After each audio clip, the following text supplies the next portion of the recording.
मालती को ठीक से पता नहीं था कि उसका जन्म कब और कहाँ हुआ। उसने जब से होश संभाला तब से खुद को सड़कों पर भिखारियों के साथ भिक्षा मांगते हुए पाया।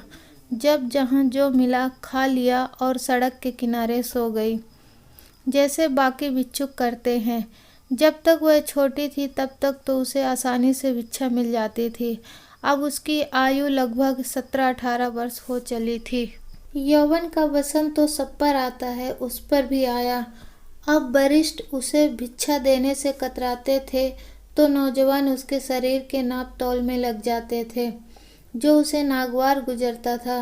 अब उसके लिए यह दुस्साह हो गया था। उसके समूह में एक वरिष्ठ भिक्षुक थी जिसका नाम तो किसी को पता न था, पर सारे भिक्षुक उसे माई कहकर संबोधित करते थे। मालती रात को उसके सिराहने बैठ गई। बूढ़ी ने पूछा, क्या हुआ मालती? माई, अब कोई भीख नहीं देता। या तो लोग कहते हैं कि काम करो, या फिर अब तू ही बता, हम खाएंगे क्या? बुढ़िया कुछ देर विचार मग्न होकर फिर बोली, इसका तो एक ही उपाय है कि कहीं से एक बच्चा ले आ तो तुझे अच्छे से भीख मिलेगी। अब मालती को ये बात तो जम गई, पर बच्चा मिले कहाँ? इसी उधेड़ बुन में कई बार उसने बच्चा चुराने को सोचा, पर डर के मारे हिम्मत नहीं हुई। एक दिन भोर में दैनिक क्रिया के लिए जाते समय सड़क से सटे झाड़ी में किसी बच्चे के रोने की आवाज़ सुनाई दी।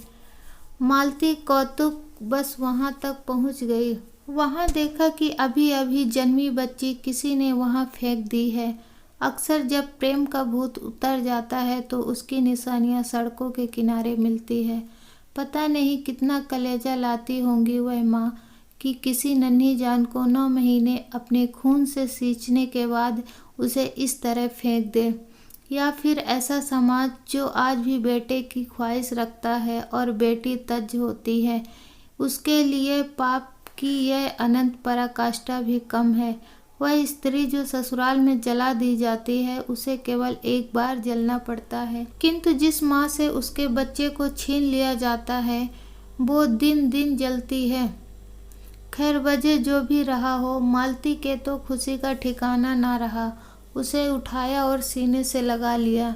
जो बच्ची लगातार रोए जा रही थी, एक स्त्री के गोद का एहसास होते ही वो चुप हो गई। उस दिन से मालती का दिन उसी के साथ शुरू होता और समाप्त भी उसी के साथ। धीरे धीरे अपनी दुख परेशानी वो भूलती जा रही थी। उसकी दुनिया उसी के आसपास सिमट कर रह गई थी। उसने भले ही लोभ में आकर उसे अपनाया था, पर उसके साथ उसके अंदर अब मातृत्व के गुण विकसित हो रहे थे। आज 3-4 दिन से मालती भिक्षा के लिए नहीं जा पा रही थी।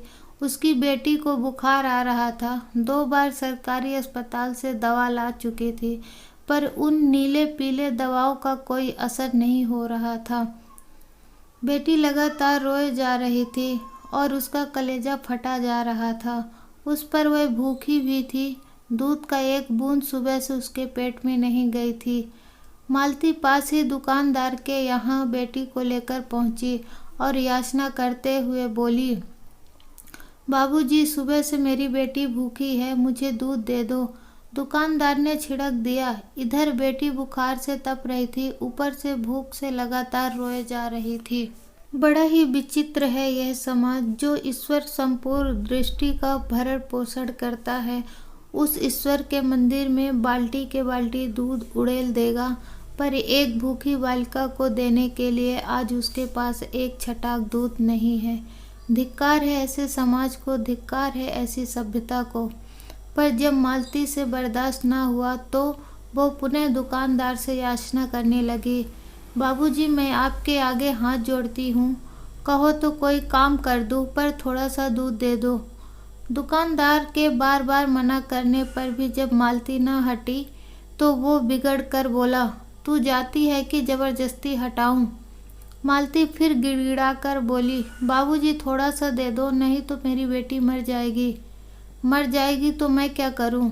दुकानदार छिड़क कर बोला, बाबूजी, ऐसा ना कहो, भगवान ने आपको तो सब कुछ दे रखा है, एक छटाक दूध से कुछ कम ना हो जाएगा। दुकानदार को गुस्सा आ गया। चल निकल यहाँ से, इसके बाप को क्यों नहीं बोलती है भी कि पता ही नहीं है। मालती निस्सहाय हो गई, इतनी विवश कि उसे अपने आप पर ही लज्जा आने लगी। उसके समझ नहीं आ रहा था कि क्या करे। यही होता है मातृत्व। आज जिस कन्या को अपने पोषण का आधार बनाकर लाई थी, उसी कन्या के पोषण के लिए समाज से संघर्ष कर रही थी। जब उसके समझ में कुछ नहीं आया तो उसने बालिका को बहकाने के लिए आंचल से ढककर अपना स्तन उसके मुख में पकड़ा दिया। बालिका को संतुष्टि मिल गई और उसने रुदन कम कर दिया।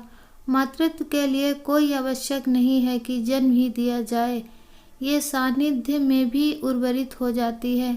मालती उसके सिर को सहलाती रही और बालिका स्तनपान करती रही।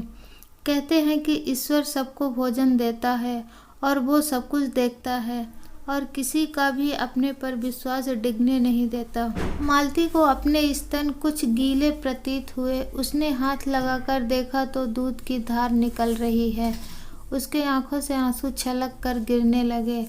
आज वो पूरी तरह माँ बन गई। आज उसने दृढ़ निश्चय कर लिया कि कल से वो घरों में काम करेगी पर भिक्षा नहीं मांगेगी और अपनी बेटी को पढ़ा लिखा कर आगे काबिल बनाएगी।